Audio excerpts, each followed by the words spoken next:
sus víveres o cosas, ¿verdad? Para Cuba, al final hay que descargarlo allá en el parking lot, en la van de Carlitos, para que todo sea.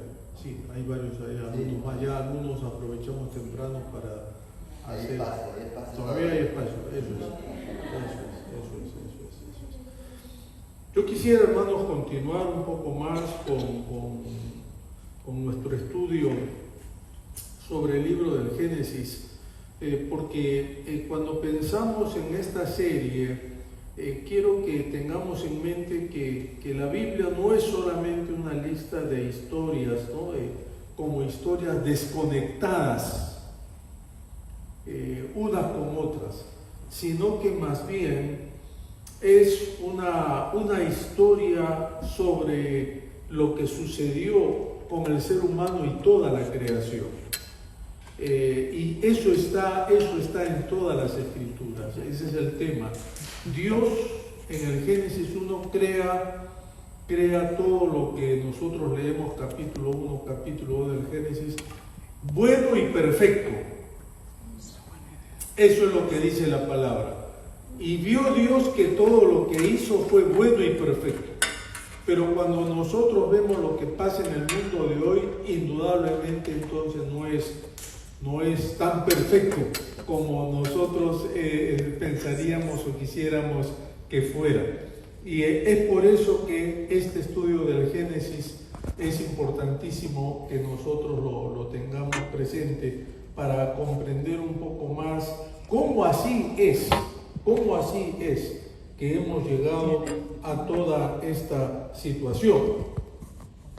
Leía la historia de una mujer, una mujer muy famosa en Gran Bretaña, de nombre Beatrice Webb, que fue, si se quiere así, junto con su esposo y algunos otros como ella, fundadores de lo que es entonces una de las universidades más prestigiosas del mundo, la London School of Economics. Es una universidad en la misma ciudad de Londres, comparada solamente con el MIT y otras a ese nivel. Pero esta mujer Beatrice Webb, como buena británica, ¿no es cierto?, acostumbraba a escribir todo en un diario, mientras ella luchaba por los derechos del ser humano, para que el gobierno británico pudiera, diríamos, componer el sistema social y ayudar a los pobres y todo lo demás. Ella era socialista.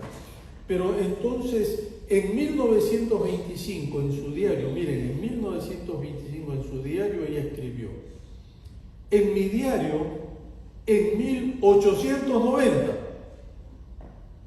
escribí: he apostado todo por la bondad esencial de la naturaleza humana. Ahora, 35 años después, me doy cuenta de que las malas acciones e instintos malos en la raza humana es algo permanente. Por ejemplo, la codicia por la riqueza, la codicia por el poder, etc. Y ella dice, y me he dado cuenta 35 años después, que nadie, ni siquiera el sistema, puede cambiar. Ninguna ciencia o conocimiento ha servido de nada, y a menos que controlemos nuestras malas acciones, ¿cómo lograremos mejores instituciones sociales? Ella se preguntaba eso allá a comienzos del siglo pasado, 1925. Qué interesante, queridos, porque esta declaración simplemente nos hace ver a nosotros que lo que diríamos a menudo vemos en nuestra sociedad no lo puede ni cambiar el socialismo, ni el capitalismo, ni nada de eso. Como decía esta mujer, Beatrice Webb, nada puede cambiar, ni el sistema ni nada puede cambiar. Pero cuando uno lee capítulo 3 de Génesis, uno encuentra que sí se puede cambiar. Y eso es lo que le faltó quizá conocer o descubrir a esta mujer. Porque si bien, ¿verdad? Toda esa maldad interna nuestra, no hay sistema que lo pueda cambiar. Génesis 3 muy bien nos describe la situación de una manera muy clara al punto que nosotros podemos entonces entender la raíz del problema y también la solución de ese problema. Miren lo que dice el pasaje que nosotros leímos al comienzo, Génesis capítulo 3, ¿verdad? Ahora bien, la serpiente era más astuta que cualquiera de los animales salvajes que el Señor había creado. La serpiente le dijo a la mujer, Dios realmente les dijo eso, que no deben comer de ningún árbol del jardín. Ahora, yo quisiera, hermanos, que nosotros entendamos entonces que aquí encontramos lo que llamaríamos el comienzo de lo que fue la caída de la raza humana. Y miren ustedes que Satanás está hablando a través de la serpiente. Y vemos que la caída del ser humano comienza no con una acción, sino que comienza con una actitud, con una burla, básicamente. Y esto es importante que lo entendamos, porque a veces cuando nosotros pensamos en Adán y Eva, pensamos en la manzana que comieron y todo lo demás, pero ¿saben qué? Antes de ese acto hubo algo, yo diría, hermanos, que llevó a esa consecuencia que fue comer del fruto prohibido.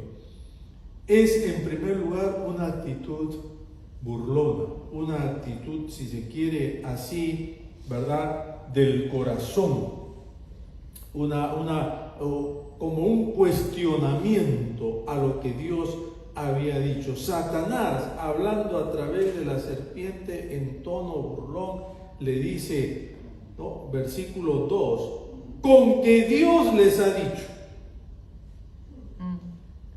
Con que Dios les ha dicho, como diciendo, pero qué ridiculez. Ahora, mientras yo meditaba en esta semana en esto, pensaba en algunas cosas rápidas, queridos, y solamente esto daría para hablar mucho tiempo. Pero lo primero que yo veo acá es que la serpiente está tratando no solamente de burlarse de Dios, sino también está tratando de que Adán y Eva se burlen de Dios. Con que Dios les ha dicho. Pero ¿de dónde sale esa ridiculez? ¿No es cierto? No empieza entonces la caída del hombre con una acción, ni siquiera con un pensamiento, sino con una actitud del corazón. Pero en segundo lugar, la caída del ser humano, entonces a la caída del ser humano le acompaña una mentira. Y esto es algo muy interesante, muy sutil, pero que está aquí en el pasaje que diríamos hemos leído. Le dice, ¿verdad? Pero Dios le dijo eso, y la mujer le corrige a la serpiente. La mujer le corrige y le dice así, bueno, Dios ha dicho que podemos comer los frutos de los árboles del jardín, pero nos ha dicho, no deben comer los frutos del árbol que está en medio del jardín, ni siquiera tocarlo, porque si lo hacen, morirán. Ahora es curioso, Dios jamás dijo eso.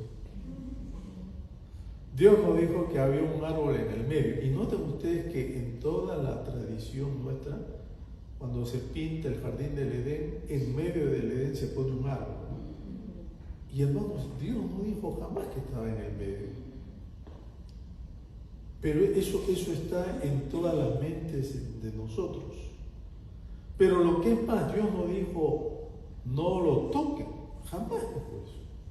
Nosotros leemos lo que Dios dijo en el capítulo 2, versículo 16 en adelante, y mandó Jehová Dios al hombre diciendo, de todo árbol del huerto podrás comer, pero del árbol del conocimiento del bien y del mal no comerás, punto, porque el día que de él comas, ciertamente morirás. Ahí no hay ubicación geográfica en el medio, ni tampoco no lo toquen, sino simplemente no van a comer. Y miren ustedes que entonces, cuando nosotros pensamos ya en estas dos cosas, ya encontramos lo que llamaríamos un patrón de lo que es caer en el pecado o caer en la desobediencia. Empieza con una actitud del corazón. Dudar de Dios, porque es una ridiculez lo que Dios pide. Pero en segundo lugar, añadir cosas a lo que Dios puede haber dicho. Y por lo tanto, entonces, esa añadidura hace que lo que Dios dijo ya no sea lo que Él dijo en verdad, sino lo que nosotros quizá podemos estar imaginando.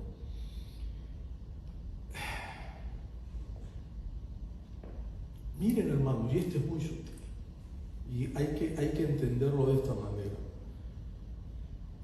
Satanás no quiso destruir la noción de la existencia de Dios. Tenemos que eso reconocerlo. Satanás en ningún momento quiso destruir la noción de la existencia de Dios. En otras palabras, Satanás no le dijo a Adán y Eva, mira, no crean porque Dios no existe. Eso es un juego. En la mente de Satanás y en los planes de Satanás no estaba desechar, anular la creencia de Dios. Satanás sabe que todos pueden creer en Dios. Satanás sabe que en verdad la gente está libre para creer o no, pero Satanás nunca va a estar luchando para que todo el mundo deje de creer en Dios. Por eso yo creo que el ateísmo nunca ha funcionado ni va a funcionar tampoco. Porque el ateísmo no estaba en los planes de Satanás. La negación de Dios nunca estuvo en los planes de Satanás. De ahí, queridos, que a veces cuando nosotros escuchamos, ¿verdad?, todas esas discusiones sobre si Dios existe o no existe, para mí, no voy a decir que es una pérdida de tiempo, pero creo que es una agenda que por lo menos los cristianos no tenemos que estar preocupándonos. ¿Por qué? Porque simplemente para Satanás ese no es parte de su agenda. Dios existe y Satanás lo sabe. Que nosotros los seres humanos nos enfrasquemos en discusiones, eso ya es problema nuestro. Pero lo otro que me llama la atención poderosamente es que Satanás tampoco ataca lo que llamaríamos el carácter de Dios, la santidad de Dios. O sea, en otras palabras, Satanás no dice así verbalmente, expresamente, miren, no le crean a Dios, miren que Él hace esto solamente por molestarlo y cosas parecidas, sino que Satanás más bien enfatiza lo que yo llamaría, hermanos, el lado negativo que a Eva le había llamado la atención, pero Satanás en ningún momento menciona todo lo positivo que había en el huerto del Edén.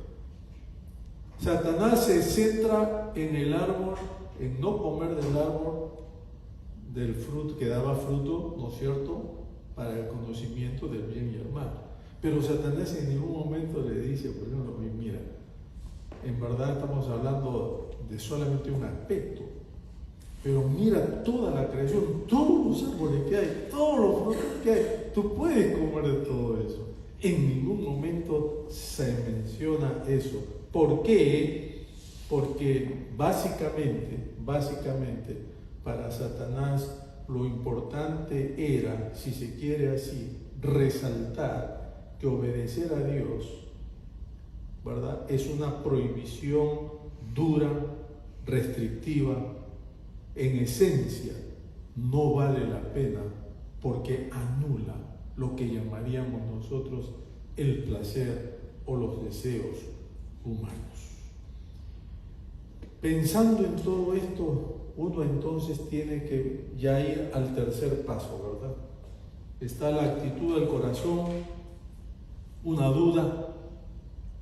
Dios les mandó que hicieran algo ridículo, tono burlón. Dos, ¿no es cierto? Cuando llegamos a esto de acá, el hecho de no entender que más bien el Señor había dado cantidad de frutos en el árbol donde podrían comer, y no solamente tenían que estar pensando en la prohibición de uno, pero en tercer lugar entonces viene, si se quiere así, la desobediencia misma, que es cuando Adán y Eva entonces comen del fruto prohibido. Algunos siempre han preguntado, ¿y por qué Dios no les dijo directamente a Adán y Eva, miren, si ustedes comen esto, todo lo que yo he planeado por ustedes se arruina? ¿No hubiese sido más fácil eso? No hubiese sido más fácil porque total Adán y Eva como que estaban a ciegas, obedeciendo a ciegas. Algunos dicen, ¿no sería más fácil que Dios nos revele sus propósitos a fin de que nosotros obedezcamos entonces con conocimiento de causa? Y saben, queridos, si fuera así, entonces no sería obediencia, sino simplemente sería que yo obedezco porque a mí me beneficia obedecer, pero no porque yo obedezco por amor al Señor. Creo que eso de ahí es lo que nos sucede a todos nosotros cuando cedemos a las tentaciones. El Señor obviamente ha dado a su pueblo cantidad de regulaciones y todo lo demás. Y uno entonces cuando está frente a una tentación lo analiza básicamente en base a este patrón que sucede con Adán y Eva. En primer lugar, uno como que duda o cuestiona por qué Dios me estará pidiendo esto. Y si quizá no es en un tono burlón, por lo menos está lo que llamaríamos la duda. Pero luego entonces viene todo lo que nosotros podríamos decir, ¿no es cierto? Nos olvidamos que el Señor, si ha dicho algo, es para nuestro propio bien. Y que no es necesario saber las consecuencias de desobedecer o mirar el futuro, sino que hay que obedecer al Señor porque en verdad Él lo dijo. Y cuando uno no toma en cuenta esto, entonces, queridos, viene lo que se llama la caída. Leía la historia de un hombre de acá de nuestro país, un hombre que a comienzos del siglo pasado, él tuvo una experiencia que a mí ¿cómo llamaríamos? A mí me impactó. William Borden había nacido en Chicago y se fue a estudiar a una de estas universidades grandes de joven, y un hombre que estando en la universidad sintió el llamado de Dios para irse de misionero. No olvidemos que a comienzos del siglo pasado había mucho fervor misionero, mucho más de lo que hay ahora. Entonces este muchacho recién entrado a la universidad recibe la convicción de entregar toda su vida al Señor e irse a las misiones. Y él entonces se compromete con Dios a hacerlo. Cuando se gradúa, entonces William Borden avisa a sus padres que se iba de misionero, los padres casi se mueren. Los padres eran dueños de toda una empresa de carnes y lácteos de Chicago, eran multimillonarios. Y naturalmente la herencia de William Borden era astronómicamente grande. El padre no lo deshereda, pero le da $1 millón como adelanto de su herencia. ¿Qué hace William Borden? Toma el $1 millón y lo reparte entre todas las agencias misioneras que había en ese entonces. Y no nos olvidemos que Chicago en ese entonces, comienzos del siglo XX, era la cuna de muchas misiones. Ahí estaba el Moody Institute, que era uno de los lugares más prestigiosos de donde salían cantidad de misioneros, y ahí estaba, qué sé yo, Wheaton College y muchos más. Y entonces William Borden, el $1 millón, que en ese tiempo era muchísimo dinero, lo repartió, tomó su maleta y se fue a Egipto para estudiar árabe, porque al fin y al cabo él quería ser misionero en algunas de esas partes, aunque su meta era llegar a China, porque otra vez en ese tiempo los grandes misioneros habían ido a China y él también quería ir allá. Historia larga, corta, mis hermanos, a los pocos meses de estar en Egipto, él contrae meningitis en el Cairo. Y no pasan 2 o 3 meses y William Borden se muere.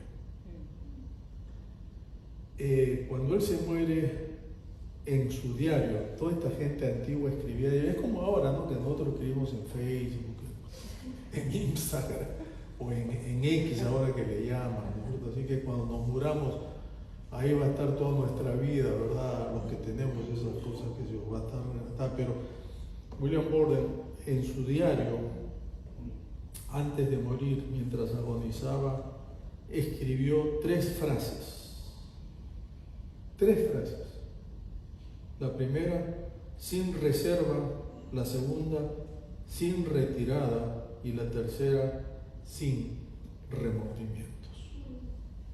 Nada más. Sin reserva, sin retirada, sin remordimientos. Sus biógrafos decían, ¿y por qué no escribió en su diario? Señor, ¿por qué me has dado esto? ¿Has mandado esto? Señor, ¿por qué no me sanas?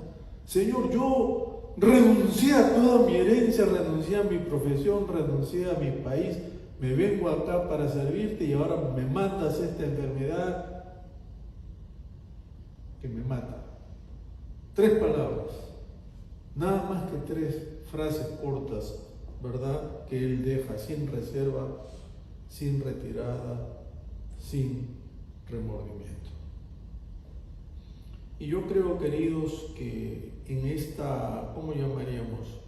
En esta experiencia que tuvo él, se refleja lo que es en verdad la obediencia a Dios. Borden no escogió seguir a Dios porque quiso convertirse en el misionero más famoso del mundo en su época, y porque quiso ser el hombre que Dios iba a usar para ganar más almas para Cristo. Él no sabía nada de lo que le iba a pasar. Lo único que él supo es, Dios me llama y yo digo, aquí estoy, Señor. Confió, obedeció, salió y a los pocos meses estaba muerto. Yo no hice eso. Y eso es que esa es obediencia. Yo creo que si Adán y Eva hubieran sabido lo que les esperaba de comer el fruto, es muy posible que no lo hubieran comido, pero no por obediencia a Dios, sino porque dijeron, no vale la pena, imagínense, este es un paraíso, no vamos a complicarnos la vida comiendo eso, si total hay cantidad de cosas para disfrutar. conveniencia. Por conveniencia. Y hermanos, a veces nosotros tenemos que entender que la obediencia a Dios no es conveniencia, no es buscar nuestro beneficio, no es eso.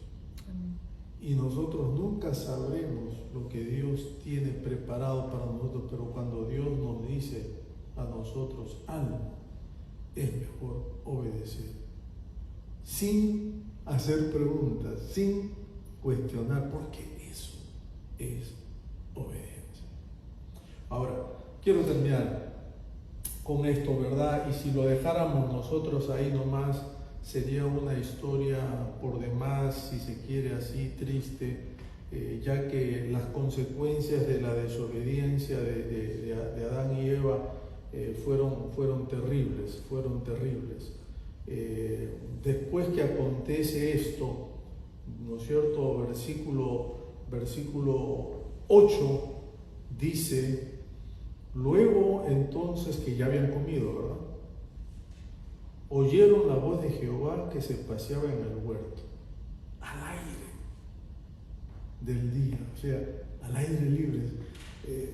Dicen los estudiosos de la palabra que Dios tenía, entre comillas, esa costumbre con Adán, ¿no? Bajaba, entre comillas, otra vez, pero mejor dicho, se paseaba con él, como que tú y yo podemos salir y caminar por acá. Y dice la palabra, versículo 8, entonces, que el hombre y la mujer se escondieron de la presencia de Jehová entre los árboles del huerto. Pero Dios llamó al hombre y le preguntó: ¿dónde estás? ¿Dónde? ¿Se fue? ¿Dónde estás?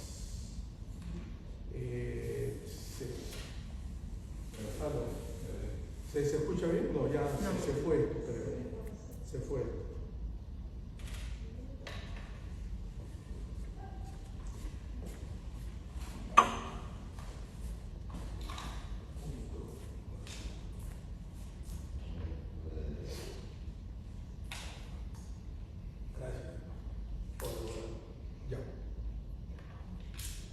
Ahí estamos. ¿Sí? ¿Se escucha mejor? Sí. Como estamos grabando necesitamos el sonido, ¿verdad? Pero decía, hermanos, que entonces el Señor hace lo que todos los días aparentemente hacía con Adán, sale a caminar por el huerto con él, y al no encontrar a Adán, entonces en el versículo 9 del capítulo 3, Dios lo llama: ¿dónde estás? Y en el versículo 10, Adán responde: oí tu voz en el huerto y tuve miedo porque estaba desnudo, por eso me escondí. ¿Dios tenía necesidad de preguntarle a Adán dónde estaba? No. Dios sabía dónde estaba. Lo que es más, Dios sabía que ya habían desobedecido. Pero igual, Dios lo llama y le pregunta: ¿dónde estás? ¿Dónde estás? Y miren ustedes entonces que la respuesta de Adán es una respuesta que a nosotros nos hace notar las consecuencias de ese pecado, ¿verdad? Lo que esta mujer, Beatriz Webb, decía cuando allá en Londres a comienzos del siglo pasado. Hay por lo menos 3 consecuencias para el ser humano.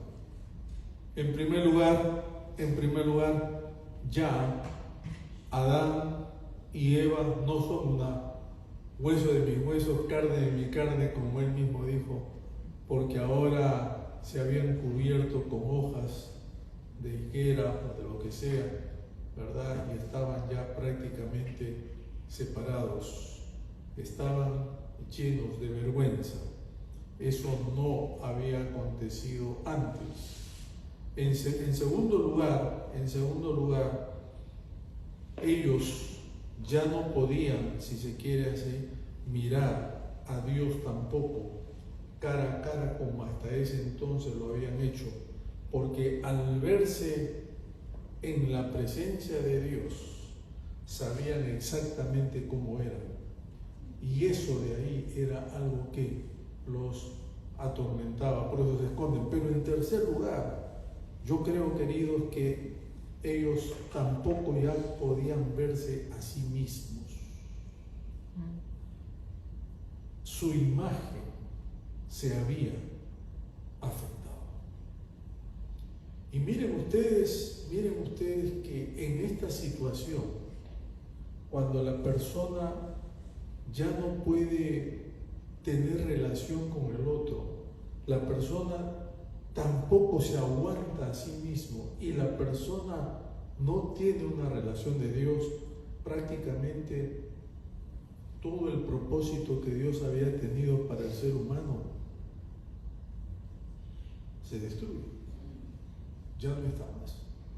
El ser humano se convierte entonces en una persona que ya no tiene sentido ni significado en la vida.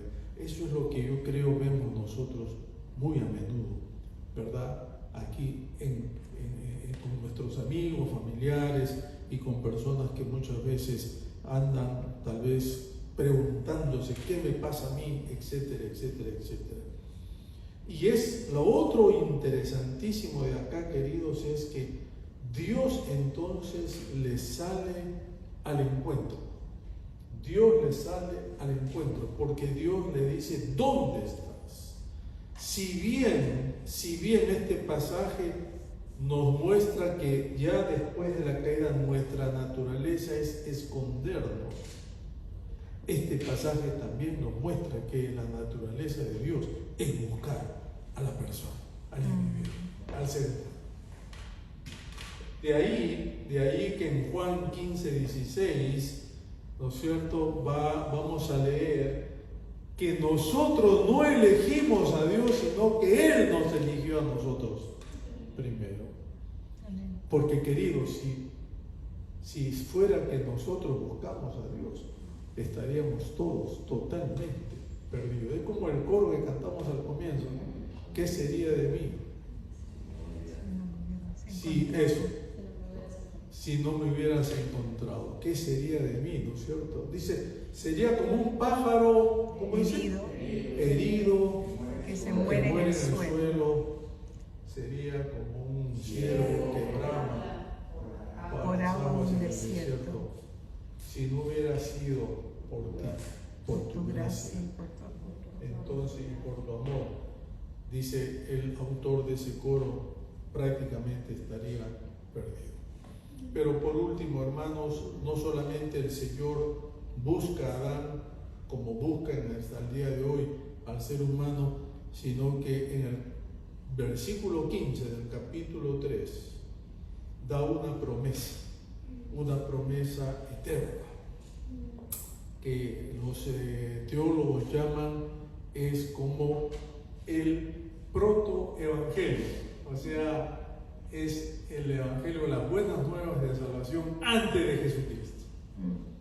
Porque en el versículo 15 le dice la palabra, y hablando Dios: pondré enemistad entre ti y la mujer, y entre tu simiente y la simiente suya, esta te herirá en la cabeza y tú le herirás en el talón. En otras palabras, hermanos, a la respuesta del engaño de la serpiente, ¿no es cierto?, a la desobediencia de Adán y Eva, Dios mismo dice entonces que hay una manera de restaurar todo eso. Y básicamente lo que Dios dice en este versículo es lo que el Señor Jesucristo vino a hacer. Y estas son las buenas noticias. Estas son las buenas noticias. Porque si nos quedáramos con el panorama de Adán y Eva caídos ahí en el huerto, sería una cosa horrible. Pero aquí está la buena noticia. Y Dios dice: no, el pecado tiene consecuencias. Y en la consecuencia es que ahora habrá enemistad, le dice a la serpiente, entre tú y toda la descendencia de la raza humana. Claro, pone a la mujer porque es la que procrea, pero eso está simbolizando a toda la raza humana. Habrá enemistad entre tú, le dice a la serpiente, y toda la raza humana. Y es cierto, le dice, tú a la raza humana vas a herirle en el talón, pero la raza humana, entre comillas, que después vamos a ver quién es esa raza humana, te aplastará la cabeza. Pablo dice en Romanos que el nuevo hombre, la raza humana, es Jesucristo. Y es por eso que encontramos que este versículo 15 está ejemplificando a Cristo. Satanás, la serpiente, hiere a Cristo en la cruz, pero es una herida en el talón, no es una herida mortal, ¿verdad? Porque Cristo triunfa en la muerte, sobre la muerte, pero más bien es Cristo quien aplasta la cabeza, en otras palabras, destruye a la serpiente, y nosotros sabemos cuál es el fin de la serpiente. En Apocalipsis 20:10 nos dice que el fin de la serpiente es el lago de fuego, ¿no es cierto? Y es por eso, queridos, que nosotros entonces encontramos en este pasaje de Génesis lo que ya el Señor había dicho en Mateo 16:18. ¿Se acuerdan? El Señor en Mateo 16:18 dice algo que a veces nosotros tenemos que repetirlo constantemente. Dijo, las puertas del infierno no prevalecerán contra la iglesia. En otras palabras, el Señor había dicho, el infierno va a seguir tratando de destruir el reino de Dios, pero no puede, nunca podrá, porque Cristo ya lo derrotó en la cruz. Amén. Y todo lo que la iglesia haga, queridos, 2000 y pico de historia de la iglesia ha sido eso, una confrontación, porque nosotros hacemos el trabajo de la evangelización, de anunciar el evangelio en este mundo, que es el reino de Satanás. Y trabajamos y obramos y nos esforzamos en este mundo, que es el reino de Satanás. Pero tenemos que hacerlo no con miedo, pensando que vamos a ser derrotados, sino tenemos que hacerlo con la confianza que Él ya ganó la victoria y nosotros entonces disfrutamos de esa victoria. Amén. Amén. Amén. Génesis es una 3 sobre todo, es un capítulo, diríamos así, triste. Pero por otro lado, es un capítulo que nos muestra el final de la historia. Y esto es lo importante, hermanos. Esto es lo importante. La Biblia no es como una novela, ¿no? Que tú tienes que leerte todas las páginas para al final descubrir qué pasa. Ya nosotros desde el primer libro sabemos qué va a pasar con la historia del ser humano. Va a pasar que el enemigo, que estuvo allí desde el comienzo, será derrotado entonces al final. Amén. Vamos a orar un momentito y de paso orar también por el tiempo de comunión que vamos a tener ahora y pedir que el Señor obviamente nos llene de su gracia para entender todo el significado de esto, queridos. Padre, gracias por el triunfo del Señor Jesús en la cruz. Amén. Te damos gracias, Señor, porque la historia del Génesis no se queda allí con el hombre y la mujer derrotados. Padre, te damos gracias que hay redención, como nos dice tu palabra, a través de Jesucristo. Y gracias, Señor, porque un día tú nos encontraste. Amén.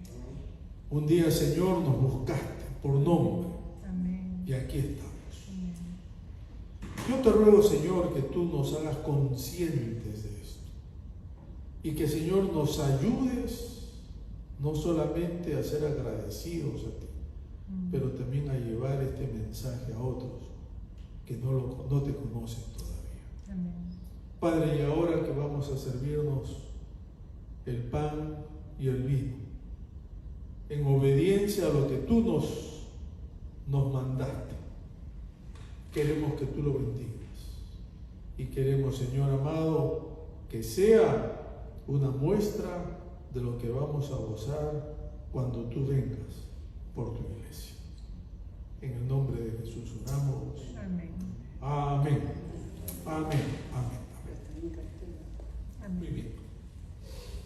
Por favor, voy a pedir a Carlitos y a Chau que me ayuden a...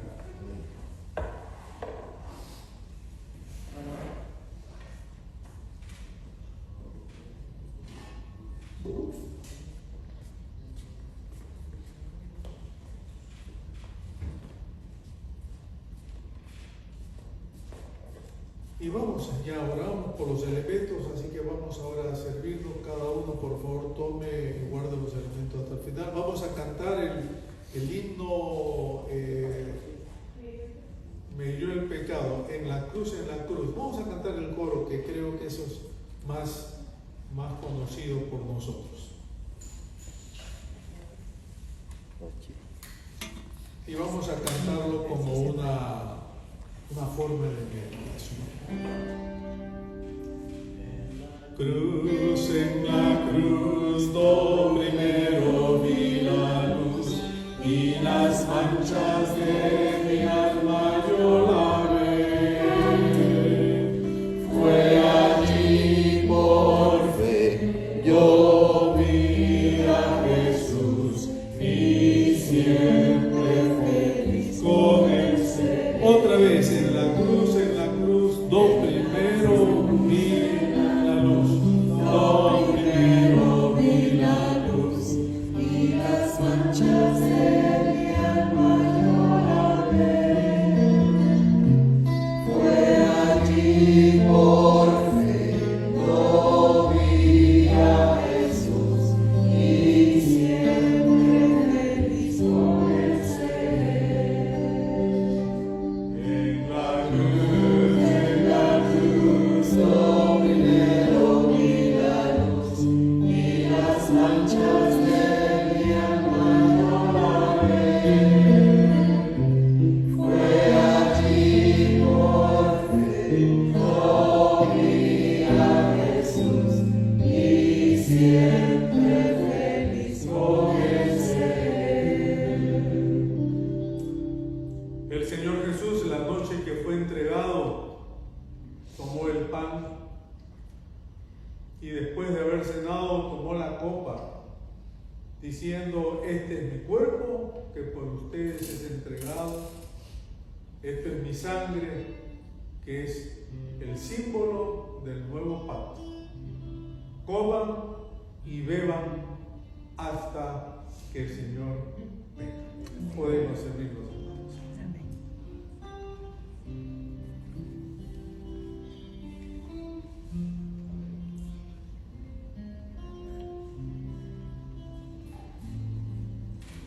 Padre, gracias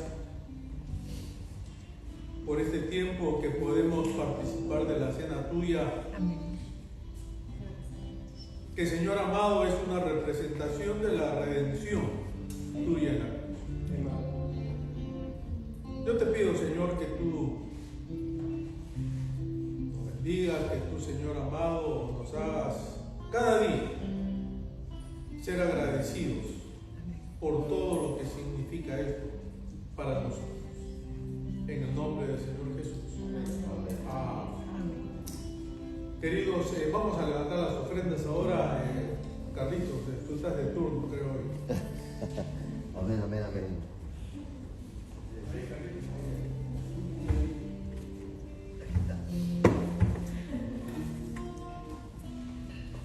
¿Quieres agradecer al Señor por las ofrendas?